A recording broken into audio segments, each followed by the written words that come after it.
நம்முடைய மாண்புமிகு தமிழ்நாடு முதலமைச்சர் எலெக்ஷனுக்கு முன்னாடி, பிரச்சாரத்துக்கெல்லாம் முன்னாடி ஒரு பொதுக்கூட்ட மேடையில என்ன பேசினார்னா, நீட் மட்டும்தான் வாழ்க்கையா, மருத்துவ படிப்பு மட்டும்தான் வாழ்க்கையா, இன்னும் நிறைய படிப்பு இருக்கு, அதை போய் படிங்க, மருத்துவ படிப்பு, நீட் இதை பத்திலாம் நீங்க ரொம்ப மைண்ட்ல போட்டுக்காதீங்க, வேற படிப்பு இருக்கு போய் படிங்க அப்படின்னு சொன்னாரு.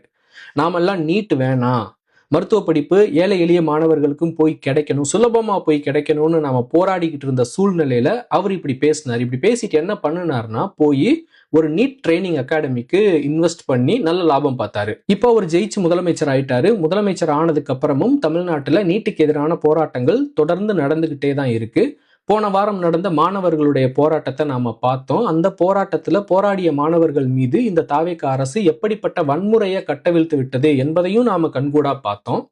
அதோடு தாவேக தொண்டர்கள், ரசிகர்கள் போராடுற மாணவர்களை பார்த்து என்ன கேட்டாங்கன்னா, டெல்லியில போராடுற மாணவர்கள் ஃபேர் நீட் கேட்டு போராடுறாங்க, இங்க தமிழ்நாட்டுல நீங்க பேன் நீட் கேட்டு போராடுறீங்க, உங்களுடைய நோக்கத்திலேயே முரண்பாடு இருக்கு, நாங்க எப்படி உங்களுக்கு ஆதரவு தெரிவிக்க முடியும், அதுவும் இல்லாம நீட்டை தடை செய்வதற்கான, நீட்டை நீக்குவதற்கான ரகசியம் எனக்கு தெரியும் அப்படின்னு உதயநிதி சொன்னார்ல, போய் அவர்கிட்ட கேளுங்க, நாங்க எதுக்காக போராடணும் அப்படின்னு இந்த தாவேக தொண்டர்கள் கேட்டாங்க.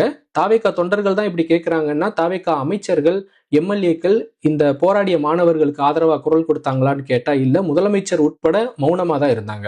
இப்போ இது வரைக்கும் தமிழ்நாட்டுக்கிட்ட இருந்த 151 சூப்பர் ஸ்பெஷாலிட்டி மருத்துவ இடங்களை ஒன்றிய அரசு கிட்ட சமர்ப்பிக்க சொல்லி ஒரு உத்தரவு போட்டிருக்குது, ஒரு தீர்ப்பு வழங்கி இருக்குது உச்சநீதிமன்றம். இந்த வழக்குல போய் வாதாடுறதுக்கு அரசு வழக்கறிஞர்களை கூட இந்த தாவேக அரசு அனுப்பல. முந்தைய திராவிட முன்னேற்ற கழக ஆட்சி காலத்துல இது மாதிரியான நிகழ்வுகள் நடந்தப்போ, அப்போ திராவிட முன்னேற்ற கழக அரசு இதை எதிர்த்து கடுமையான சட்ட போராட்டம் நடத்துச்சு. அதை சுட்டி காட்டி இப்போ ஏன் சட்ட போராட்டம் நடத்தல அப்படின்னு முன்னாள் முதலமைச்சர் மு.க. ஸ்டாலின் அவர்கள் கேட்கும்போது, உங்களுடைய ஆட்சி காலத்துல நீங்க கோட்டை விட்டுட்டீங்களே, இப்ப எதுக்கு கேக்குறீங்க அப்படின்னு பொறுப்பில்லாம பதில் சொல்றாரு இப்போதைய சுகாதாரத்துறை அமைச்சர் அருண்ராஜ் அவர்கள். அதே போல RSS பின்புலம் கொண்ட அமைச்சர் நிர்மல்குமார் அவர் என்ன சொல்றாருன்னா, நான் 4 தடவை நீட்ல ஃபெயில் ஆன ஒரு மாணவன் கிட்ட போய் நீ எதுக்கு மறுபடியும் ட்ரை பண்ற, பேசாம போய் வக்கீலுக்கு படி அப்படின்னு நான் சொன்னேன் அப்படிங்கிறாரு. அது மட்டும் இல்லாம இன்ஜினியர்களின் எண்ணிக்கை அதிகமாயிருச்சு, இன்ஜினியரிங் படிக்கிறதுக்கு பதிலா கார்பெண்டர் வேலைக்கு போங்க, எலக்ட்ரீஷியன் வேலைக்கு போங்க, பிளம்பர் வேலைக்கு போங்க அப்படின்னு நான் சொல்றேன் அப்படிங்கிறாரு.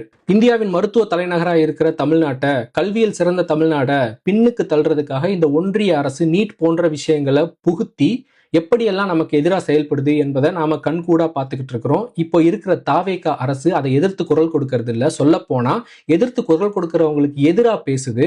பாஜகவுக்கு ஆதரவான நிலைப்பாட்டை கொண்ட ஒரு ஆட்சியா தான் நடந்துகிட்டு இருக்குது.